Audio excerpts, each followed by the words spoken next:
Japan নদী জাতিগোষ্ঠীর প্রায় 150 কোটি মানুষের বৈচিত্র্যময় সংস্কৃতির দেশ চীন।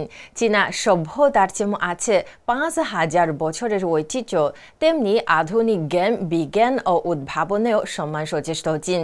চীনের সত্তর অন্তরের নানা ঘটনার সবশেষ তথ্য উপাত্ত নিয়ে আমাদের আয়োজন জানা ও জানা চীন। সঙ্গে আছি আমি খোঁজাজা প্রেমা।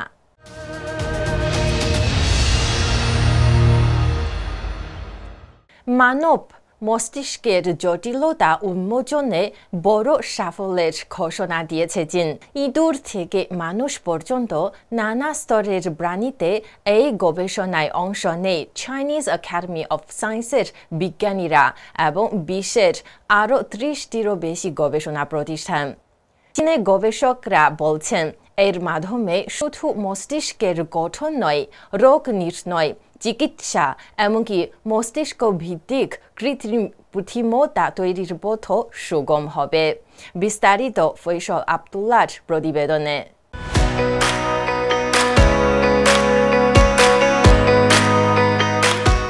মস্তিষ্ক গবেষণায় যুগান্তকারী সাফল্য অর্জন করেছেন চীনের বিজ্ঞানীরা। সম্প্রতি বিশ্বের খ্যাতনামা কয়েকটি একাডেমিক জার্নালে এই নিয়ে প্রকাশ হয়েছে এক গুচ্ছ গবেষণা প্রতিবেদন। এতে উন্নত প্রজাতির প্রাণীর নিউরোলজিক্যাল মানচিত্র নির্মাণে চীনের উচ্চ নির্ভুলতা অর্জনের কথা তুলে ধরা হয়েছে, যা ব্যাপক আলোড়ন সৃষ্টি করেছে বিশ্বের চিকিৎসা বিজ্ঞান মহলে।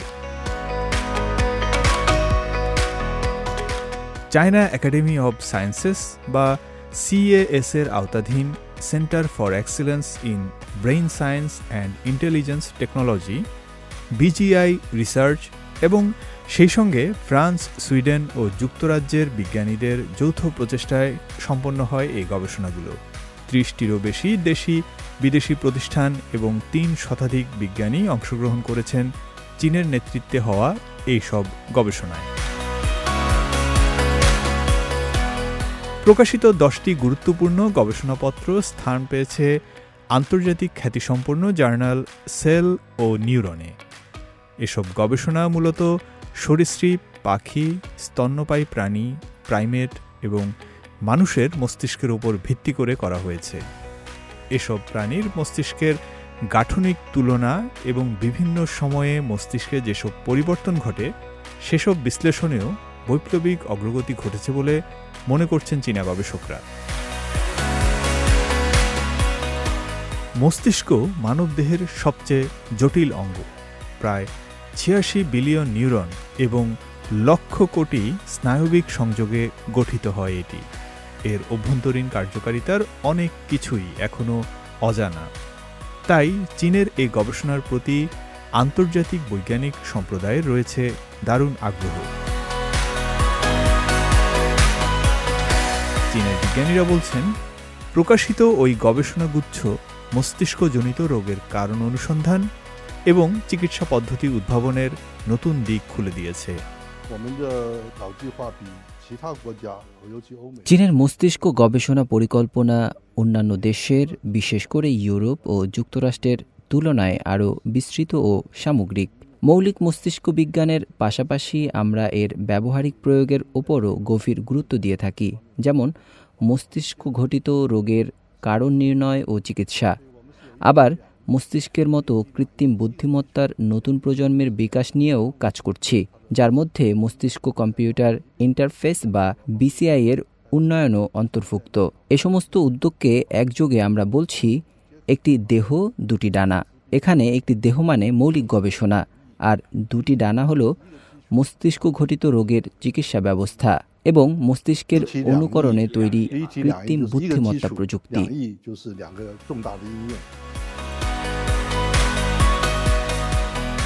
চীনের এই আন্তর্জাতিক মেগা সায়েন্স প্রকল্পের মূল লক্ষ্য হল প্রাইমেট ও মানুষের মস্তিষ্কের কোষ পর্যায়ের মানচিত্র তৈরি করা, যাতে করে তৈরি করা যায় আরও উন্নত কিছু প্রযুক্তি।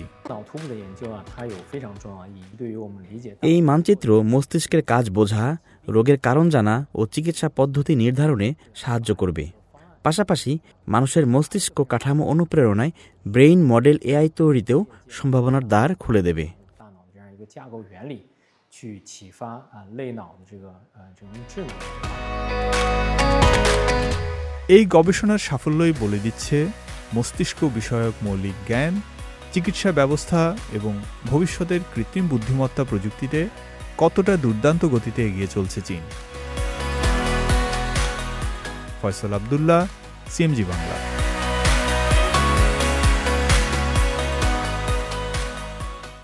চীনের গুয়াংডং প্রদেশের শেনচেনে স্বাস্থ্য সেবায় আমূল পরিবর্তন আনছে কৃত্রিম বুদ্ধিমত্তা বা এআই প্রযুক্তি।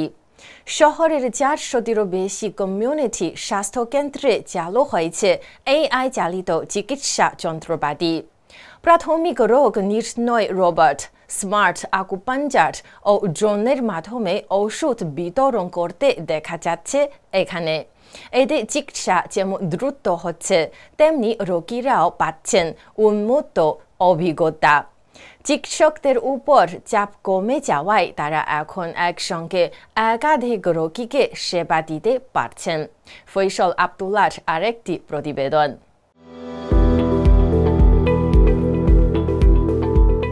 চিকিৎসা খাতের আধুনিকীকরণে আরও এক ধাপ এগিয়েছে চীনের শেনচেন। দক্ষিণাঞ্চলীয় কুয়াংতং প্রদেশের এই শহরে স্থানীয় পর্যায়ের চিকিৎসা সেবায় গতি আনতে চালু হয়েছে অত্যাধুনিক কৃত্রিম বুদ্ধিমত্তা বা এআই চালিত স্বাস্থ্যসেবা প্রযুক্তি। এতে স্থানীয় ক্লিনিকগুলো যেমন উপকৃত হচ্ছে, তেমনি রোগীরাও সেবা পাচ্ছেন দ্রুত।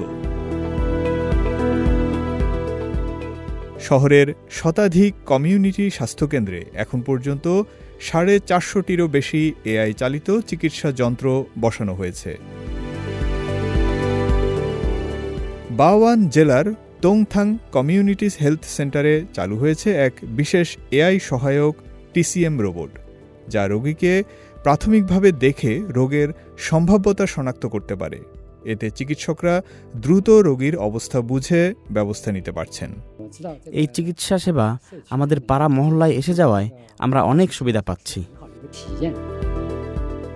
বুদ্ধিমান চিকিৎসা যন্ত্রগুলোর মধ্যে রয়েছে স্বয়ংক্রিয় আকুপাংচার, মক্সিবাসন ও মালিশ করার ব্যবস্থা। এতে চিকিৎসকরাও কম চাপের মধ্যে কাজ করতে পারছেন। একজন চিকিৎসক এখন একসঙ্গে একাধিক রোগীর চিকিৎসা দিতে পারছেন। যন্ত্রগুলো আমাদের কাজ অনেক সহজ করে দিয়েছে। কেন্দ্রটি শুধু স্থানীয় রোগীদের চিকিৎসাই দিচ্ছে না, বরং এর আওতাধীন 37টি ক্লিনিকের জন্য আয়ুর্বেদিক ওষুধ তৈরি ও সরবরাহের ব্যবস্থাও করছে। এক্ষেত্রে ওষুধ সরবরাহে ব্যবহার করা হচ্ছে অত্যাধুনিক ড্রোন। আমরা প্রাচীন পদ্ধতিতে ঔষধ তৈরি করি এবং ড্রোনের মাধ্যমে তা যথাসময়ে রোগীর কাছে পৌঁছে দেই।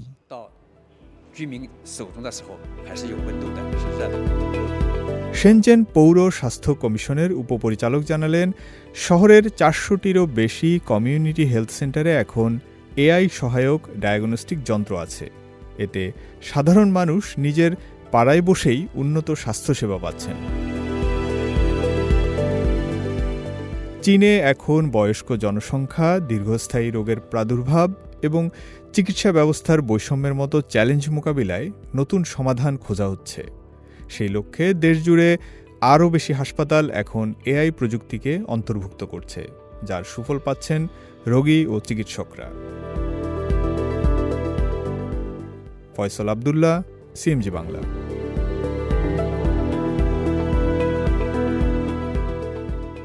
উত্তর চীনের ইন্না মঙ্গোলিয়া স্বায়ত্তশাসিত অঞ্চলের 3টি প্রধান মরুভূমিকে ঘিরে তৈরি হয়েছে বালির বেষ্টনী। পাতাইনজোরেন, উলানবুহ এবং তঙ্গের মরুভূমিকে ঘিরে 856 কিলোমিটার দীর্ঘ সবুজ বেল্ট এখন সুরক্ষা দেয়াল হিসেবে কাজ করছে।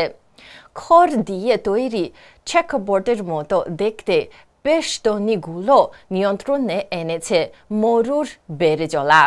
সে সঙ্গে যুক্ত হয়েছে আধুনিক নানা যন্ত্রের ব্যবহার। চীনে মরুভূমি ভিত্তিক ইকোট্যুরিজম ও অর্থনৈতিক উন্নয়নের পথও দেখাচ্ছে এই সাফল্য। উত্তর চীনের ইনার মঙ্গোলিয়া স্বায়ত্তশাসিত অঞ্চলের আলসা লিগ এলাকায় 3টি প্রধান মরুভূমিকে ঘিরে বালু প্রতিরোধক সবুজ বেষ্টনী নির্মাণ সম্পন্ন হয়েছে সম্প্রতি। মরুকরণ মোকাবিলায় চীনের কয়েক দশকের প্রচেষ্টার একটি বড় মাইলফলক এটি। দাইন জারান মরুভূমির দক্ষিণ পূর্ব প্রান্তে ঐতিহ্যবাহী পদ্ধতিতে খড়ের চেকারবোর্ড বসানোর মধ্য দিয়ে গত সপ্তাহে শেষ হয় এখানকার শেষ ধাপের কাজ। এর ফলে এখন 1856 কিলোমিটার দীর্ঘ একটি সবুজ বেষ্টনী বাদাইন জারান, উলানবুহ এবং তেঙ্গের এই 3 মরুভূমিকে ঘিরে ফেলেছে, যা ভবিষ্যতে মরুর বিস্তার রোধ করবে। বালুর গতিপথ আটকাতে একটি প্রাচীন কৌশল চেকারবোর্ড। মরুভূমির বালুর ওপর খড় বিছিয়ে ছক আকারে সাজানো হয়, যাতে বাতাসে বালু উড়ে না যায় এবং ধীরে ধীরে ওই জায়গাটি গাছ লাগানোর উপযুক্ত হয়ে ওঠে, যার মাধ্যমে মরুভূমির প্রান্তে উদ্ভিদ বেষ্টনী গড়ে তুলে বালুর অগ্রযাত্রা ঠেকানো হয়। আলসালিগের আয়তন প্রায় 2,70,000 বর্গ কিলোমিটার, যার প্রায় 74% ভূমি মরুকৃত। এই 3 মরুভূমি একত্রে 94,700 বর্গ কিলোমিটার এলাকা জুড়ে বিস্তৃত, যা আলসা অঞ্চলের 1/3 এবং পুরো ইনার মঙ্গোলিয়া মরুভূমির 80% বেশি। গত বছরের শেষ নাগাদ এই অঞ্চলে 1425 কিলোমিটার দীর্ঘ বালু প্রতিরোধক বেষ্টনী তৈরি হয়েছিল। চলতি বছরে হাতে নেওয়া হয় বাকি 431 কিলোমিটার বন্ধের কাজ, যা করা হয়েছে হাতে ও যান্ত্রিক পদ্ধতির সংমিশ্রণে। বালু নিয়ন্ত্রণের পাশাপাশি এখানে নতুন শক্তি উন্নয়ন প্রকল্প যুক্ত করা হয়েছে। ড্রোন ব্যবহার করে বীজ ছিটানো, বিভিন্ন ভূমির ধরন অনুযায়ী গাছ লাগানো এবং ঘের দিয়ে পরিবেশ পুনরুদ্ধার, সবকিছু মিলিয়ে গাছ টিকে থাকার হার বাড়ানো হচ্ছে। বর্তমানে আলসার 50% বেশি বালু নিয়ন্ত্রণ কার্যক্রম চলছে যান্ত্রিক পদ্ধতিতে। এর মধ্যে 8টি সৌরশক্তি চালিত বালু প্রতিরোধ প্রকল্প শেষ হয়েছে। আলসা কর্তৃপক্ষ বলছে, মরুভূমি ভিত্তিক শিল্প যেমন পরিবেশ বান্ধব পর্যটন ও নবায়নযোগ্য শক্তি খাত গড়ে তোলার মাধ্যমে পরিবেশ ও অর্থনীতির টেকসই উন্নয়ন নিশ্চিত করতে চায় চীন। ফয়সল আব্দুল্লাহ, সিএমজি বাংলা।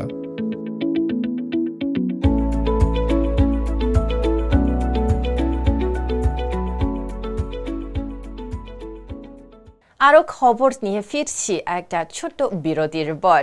আমাদের সঙ্গে থাকুন।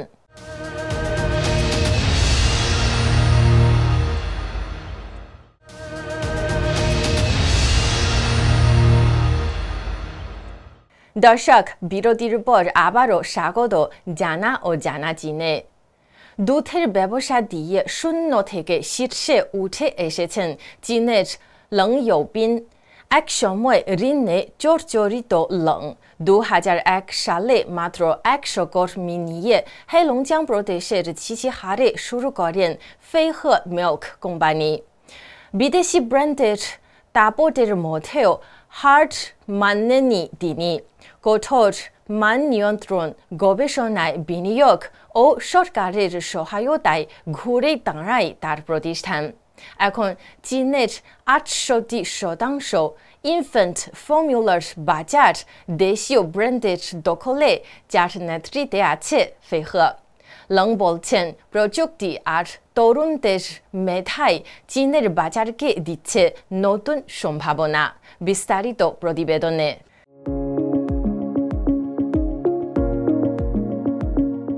চীনের শীর্ষ শিশু দুগ্ধপণ্য কোম্পানি ফেইহো। এর পেছনে রয়েছে এক মানুষের স্বপ্ন, সাহস আর সংকল্প। 1 কোটি ইউয়ানের ঋণ থেকে যাত্রা শুরু করে ফেইহোর প্রতিষ্ঠাতা লেং ইউবিন আজ হয়ে উঠেছেন চীনের শীর্ষ দুগ্ধ উদ্যোক্তা। চীনের উত্তর পূর্বাঞ্চলের হেলংজিয়াং প্রদেশের চিচিহারে যাত্রা শুরু করে ফেইহো। 2001 সালে কারখানাটির পরিচালক লেং ইউবিন 1 কোটি ইউয়ান ঋণ এবং মাত্র 100 জন কর্মীকে সঙ্গে নিয়ে শুরু করেন তার নতুন উদ্যোগ। পুঁজি, দক্ষ জনবল, এমনকি বাজার, কোনো কিছুই ছিল না তখন। শুধু দৃঢ় সংকল্প নিয়েই চীনের অন্যতম বড় বাজার বেইজিংয়ে পাড়ি জমান লেং। প্রথমবার বেইজিংয়ে গিয়ে দেখি সকল সেলফ জুড়ে কেবল বিদেশি ব্র্যান্ডের দুগ্ধপণ্য। তখনই বুঝি আমাদের জায়গাটা তৈরি করতে হবে। 2006 সালে বড় পরিসরে দুগ্ধ খামার গড়ে তোলেন লেং। পুঁজির জন্য যুক্তরাষ্ট্রের শেয়ারবাজারেও তালিকাভুক্ত হন তিনি। তখন চীনে বিদেশি দুগ্ধপণ্যের আধিপত্যই ছিল বেশি। 2007 থেকে 2016 সালের মধ্যে দুধ আমদানি 8 গুণ বেড়ে দাঁড়িয়েছিল 8,26,000 টনে। ব্যবসার এক পর্যায়ে যখন সাফল্য হাতে ধরা দিচ্ছিল, তখন 480 কোটি ইউয়ানে ফেইহকে কিনে নেওয়ার প্রস্তাব এসেছিল বিদেশি একটি প্রতিষ্ঠানের তরফ থেকে। একটি বিদেশি কোম্পানি পুরোপুরি কিনে নেয়ার প্রস্তাব দিয়েছিল। আমরা সবাই এ নিয়ে এক রাত ভাবার সিদ্ধান্ত নিয়েছিলাম। বিক্রি করার সিদ্ধান্ত প্রায় নিয়েই ফেলেছিলাম বলা যায়। তবে পরদিন ঠিক করলাম, না, আমরা বিক্রি করব না। এই সময়ে চীনে আসে সরকারি নীতিগত সহায়তা, মান নিয়ন্ত্রণ, গবেষণায় প্রণোদনা ও ইনফ্যান্ট ফর্মুলা রেজিস্ট্রেশন সিস্টেম সবই ঘুরিয়ে দেয় শিল্পটিকে। 2022 সালের মধ্যে চীনের শিশু দুগ্ধ বাজারের 68% দখল করে নেয় স্থানীয় ব্র্যান্ডগুলো। ওই সময় প্রতিটি গাভীতে গড়ে দুধ উৎপাদন বেড়ে দাঁড়ায় 9.2 টনে, যা কিনা 2008 সালের দ্বিগুণ। আমরা সরকারি সহায়তা আর বাজারের বিস্তারের সুফল পেয়েছি। এখানকার তরুণেরা প্রযুক্তি ও আইডিয়ার দিক থেকে আরও এগিয়ে। তারা চীনকে নিয়ে যেতে পারে আরও বড় জায়গায়।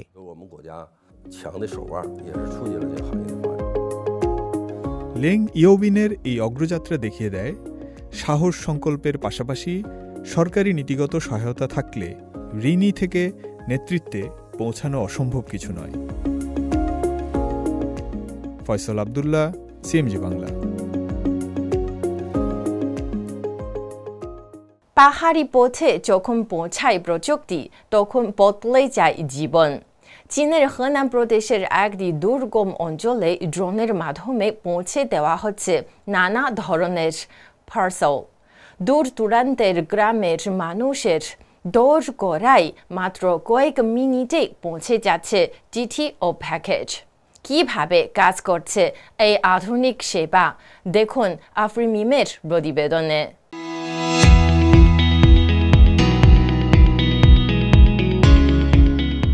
ড্রোনের সাহায্যে চীনের হনান প্রদেশের আনিয়াং শহরের দুর্গম পাহাড়ি অঞ্চলে এবার পৌঁছে যাচ্ছে চিঠিপত্র ও ছোট পণ্য। দূর পাহাড়ের আড়ালে বন্দী ছিল যাদের জীবন, সেখানেও পৌঁছাচ্ছে প্রযুক্তির ছোঁয়া। ড্রোন ডেলিভারি শুধু পার্সেল নয়, পৌঁছে দিচ্ছে সুযোগ, সংযোগ আর সম্ভাবনার নতুন দিগন্ত।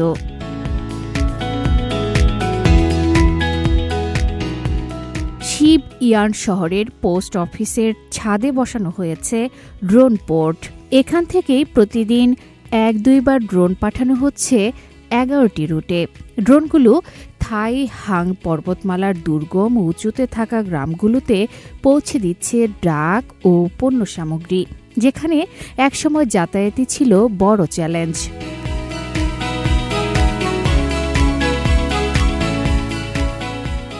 (1100 মিটার উচ্চতায় অবস্থিত শাওফিং গ্রামের বাসিন্দাদের আগে পার্সেল আনতে হাঁটতে হতো 4 ঘন্টা। এখন সেই প্যাকেট এসে পৌঁছায় মাত্র 7 মিনিটে।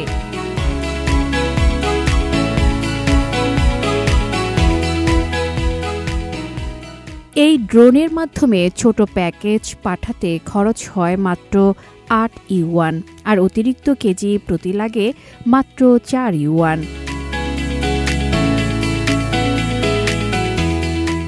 ড্রোন প্রযুক্তির এই ব্যবহার দুর্গম পাহাড়ি ও দ্বীপাঞ্চলে ভবিষ্যতের লজিস্টিক্স চ্যালেঞ্জ মোকাবেলায় বড় ভূমিকা রাখবে বলে মনে করেন বিশেষজ্ঞরা। চীন দেখাচ্ছে প্রযুক্তি কেবল শহরের নয়, গ্রামেরও। যেখানে রাস্তা নেই সেখানে আকাশে হচ্ছে পথ। আফরিন মিম, সিএমজি বাংলা।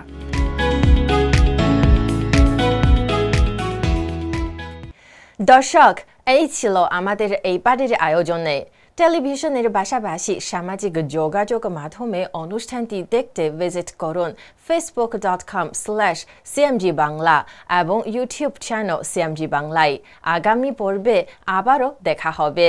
সে পর্যন্ত ভালো থাকুন, সুস্থ থাকুন।